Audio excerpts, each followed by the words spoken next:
30-30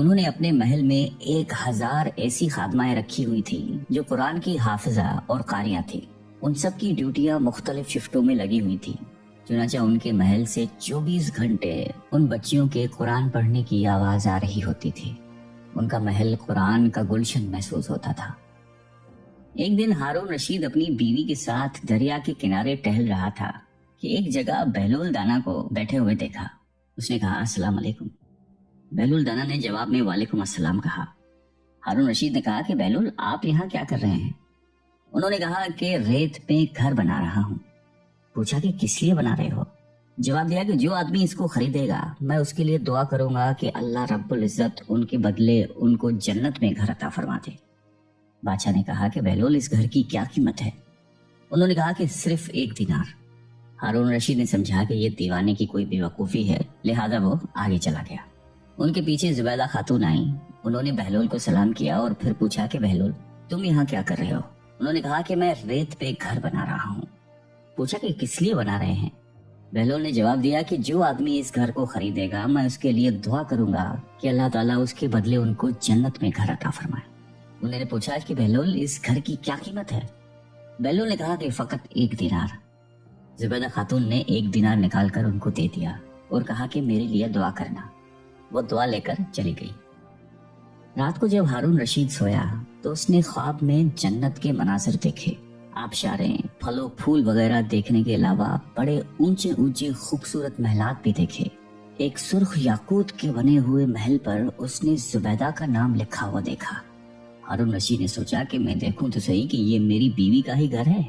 وہ محل میں داخل ہونے کے لیے جیسے ہی دروازے پر پہنچا تو ایک دربان نے ان کو روک دیا۔ ہارون رشید کہنے لگا کہ اس پر تو میری بیوی کا نام لکھا ہوا ہے، لہٰذا مجھے اندر جانے دیجیے۔ دربان نے کہا کہ نہیں، یہاں کا دستور الگ ہے۔ جس کا نام ہوتا ہے اسی کو اندر جانے کی اجازت ہوتی ہے، کسی اور کو اجازت نہیں ہوتی، لہٰذا تم کو داخل ہونے کی اجازت نہیں ہے۔ جب دربان نے ہارون رشید کو پیچھے ہٹایا تو اس کی آنکھ کھل گئی۔ بیدار ہونے پر فوراً خیال آیا کہ مجھے تو لگتا ہے بہلول کی دعا زبیدہ کے حق میں اللہ تعالیٰ نے قبول کر دی ہے۔ پھر اسے خود پر افسوس ہوا کہ میں بھی اپنے لیے ایک گھر خرید لیتا تو کتنا اچھا ہوتا۔ وہ ساری رات اسی افسوس میں کروٹیں بدلتا رہا۔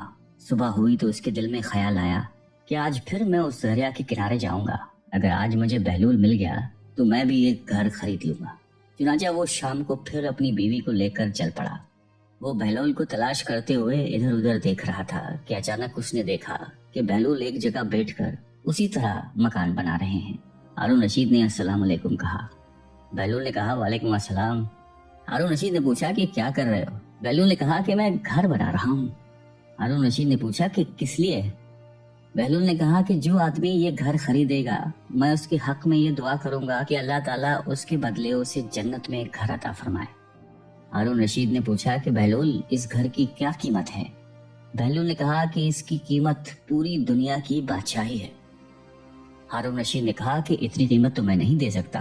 کل تو آپ 1 دینار کے بدلے دے رہے تھے اور آج پوری دنیا کی بادشاہت مانگ رہے ہو۔ بہلول دانا نے کہا کہ بادشاہ سلامت، کل بن دیکھے کا معاملہ تھا اور آج دیکھا ہوا معاملہ ہے۔ کل بن دیکھے کا سودا تھا اس لیے سستا مل رہا تھا، آج چونکہ دیکھ کے آئے ہیں اس لیے اب اس کی قیمت بھی زیادہ دینی پڑے گی۔ بہلول دانا ایک مرتبہ قبرستان میں بیٹھے ہوئے تھے کہ کسی نے پوچھا کہ بہلول یہاں کیا کر رہے ہو؟ کہنے لگے کہ ایسے لوگوں کے پاس ہوں کہ ان کی صحبت مجھے تکلیف نہیں دیتی اور اگر ان سے دور رہوں تو یہ میری غیبت نہیں کرتے۔ پوچھنے والے نے دوبارہ کہا کہ مہنگائی بہت بڑھ گئی ہے، اس میں کمی کی دعا کریں۔ کہنے لگے کہ اللہ کی قسم مجھے تو کوئی پرواہ نہیں، چاہے گندم کی 1 دانے کی قیمت 1 دینار ہی کیوں نہ ہو جائے، اس لیے کہ اللہ پاک کا ہم پر حق ہے کہ ہم اس کے حکم کے مطابق اس کی عبادت کریں، اور اللہ پر ہمارا یہ حق ہے کہ وہ اپنے وعدے کے مطابق ہمیں رزق دے۔ جب رزق کی ذمہ داری اللہ پاک نے لی ہے تو مجھے فکر کرنے کی کوئی ضرورت نہیں ہے۔ کہتے ہیں ایک بار شیخ جنید بغدادی رحمۃ اللہ علیہ سفر کے ارادے سے بغداد روانہ ہوئے۔ حضرت شیخ کے کچھ مرید بھی ساتھ تھے۔ شیخ نے مریدوں سے پوچھا کہ تم لوگوں کو بہلول کا حال معلوم ہے؟ لوگوں نے کہا کہ حضرت وہ تو ایک دیوانہ ہے، آپ اس سے مل کے کیا کریں گے؟ شیخ نے جواب دیا کہ ذرا بہلول کو تلاش کیجئے، ہمیں ان سے کام ہے۔ مریدوں نے شیخ کے حکم کی تکمیل کی۔ تھوڑی جستجو کے بعد ایک صحرا میں حضرت بہلول کو ڈھونڈ نکالا اور شیخ کو اپنے ساتھ لے کر وہاں پہنچے۔ شیخ جنید بغدادی جب بہلول کے سامنے گئے تو دیکھا کہ حضرت بہلول سر کے نیچے اینٹ رکھ کر لیٹے ہوئے ہیں۔ شیخ نے سلام کیا تو بہلول نے جواب دے کر پوچھا کہ تم کون ہو؟ شیخ نے جواب دیا کہ میں جنید بغدادی ہوں۔ تو اے ابو قاسم، تم ہی وہ شیخ بغدادی ہو جو لوگوں کو بزرگوں کی باتیں سکھاتا ہے؟ جی ہاں، کوشش ضرور کرتا ہوں، شیخ نے جواب دیا۔ بہلول نے پوچھا کہ اچھا تو تم اپنے کھانے کا طریقہ تو جانتے ہوگے؟ جنید بغدادی نے کہا کہ کیوں نہیں، بسم اللہ پڑھتا ہوں اور اپنے سامنے کی چیز کھاتا ہوں، چھوٹا نوالا بناتا ہوں، آہستہ آہستہ چباتا ہوں، دوسرے کے نوالے پر نظر نہیں ڈالتا اور کھانا کھاتے وقت اللہ کی یاد سے غافل نہیں ہوتا۔ پھر دوبارہ کہا کہ جو لقمہ بھی کھاتا ہوں الحمدللہ کہتا ہوں، کھانا شروع کرنے سے پہلے ہاتھ دھوتا ہوں اور فارغ ہوتے ہی ہاتھ دھوتا ہوں۔ یہ سن کر بہلول اٹھ کر کھڑے ہوئے اور اپنا دامن شیخ کی طرف جھڑک دیا۔ پھر ان سے کہا کہ تم تو انسانوں کے پیر و مرشد بننا چاہتے ہو اور یہ حال ہے کہ اب تک کھانے پینے کا طریقہ بھی نہیں جانتے۔ یہ کہہ کر بہلول نے اپنا راستہ لے لیا۔ شیخ کے مریدوں نے کہا کہ یا حضرت، یہ شخص تو دیوانہ ہے۔ ہاں دیوانہ تو ہے، مگر اپنے کام کے لیے ہوشیاروں کے بھی کان کاٹتا ہے۔ اس سے سچی بات سننا چاہیے، آؤ اس کے پیچھے چلے۔ بہلول ایک ویرانے تک پہنچ کر ایک جگہ بیٹھ گیا۔ شیخ بغدادی اس کے پاس پہنچے تو انہوں نے شیخ سے پھر وہی سوال کیا کہ کون ہو؟ آپ نے کہا کہ میں ہوں شیخ بغدادی جو کھانا کھانے کا طریقہ نہیں جانتا۔ بہلول نے کہا کہ خیر، تم کھانا کھانے کے آداب سے تو ناواقف ہو، لیکن گفتگو کا طریقہ تو جانتے ہی ہوگے۔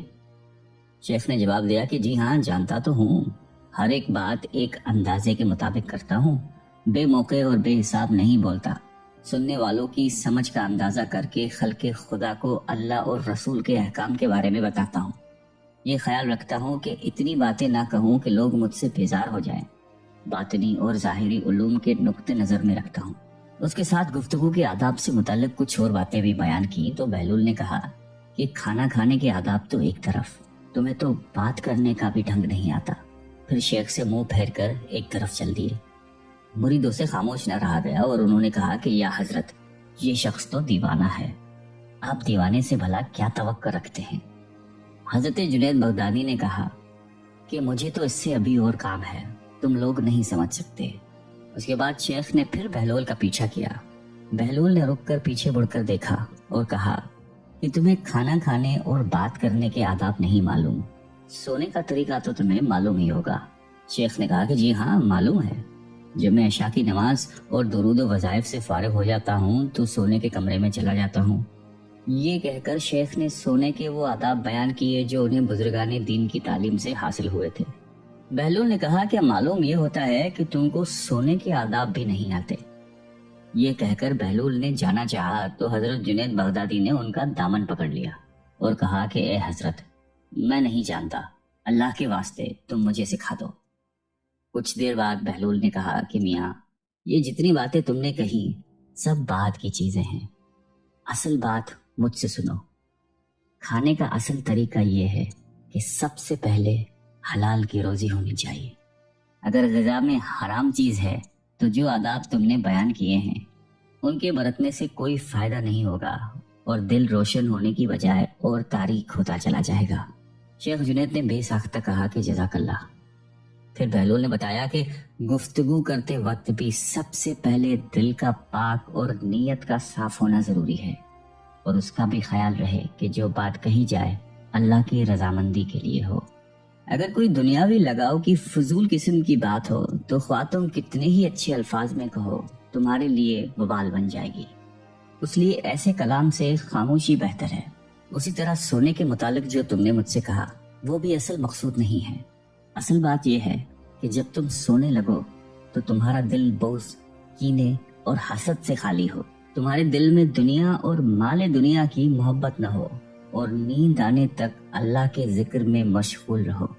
حضرت بہلول دانا کی بات ختم ہوتی ہی حضرت جنید بغدادی نے ان کے ہاتھوں کو بوسہ دیا اور ان کے لیے دعا کی۔ حضرت جنید بغدادی کے مرید یہ منظر دیکھ کر حیران رہ گئے۔ انہیں اپنی غلطی کا احساس ہوا اور یہ بات ان کے سمجھ میں آ گئی کہ ہر شخص کو چاہیے کہ وہ جو بات نہ جانتا ہو اسے سیکھنے میں ذرا بھی نہ شرمائے۔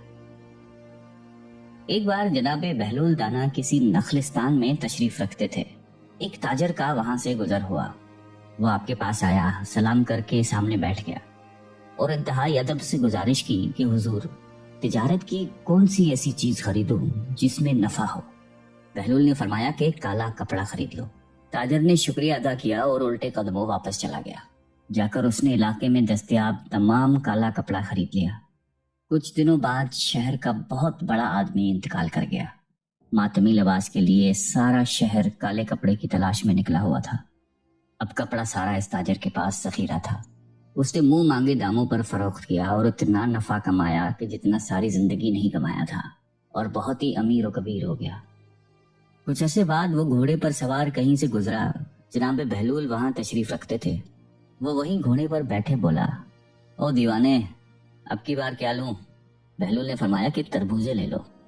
وہ بھاگا گیا اور ساری دولت سے پورے ملک کے جتنے تربوزے تھے وہ خرید کے ذخیرہ کر لیے۔ ایک ہی ہفتے میں سب خراب ہو گئے اور وہ کوڑی کوڑی کو محتاج ہو گیا۔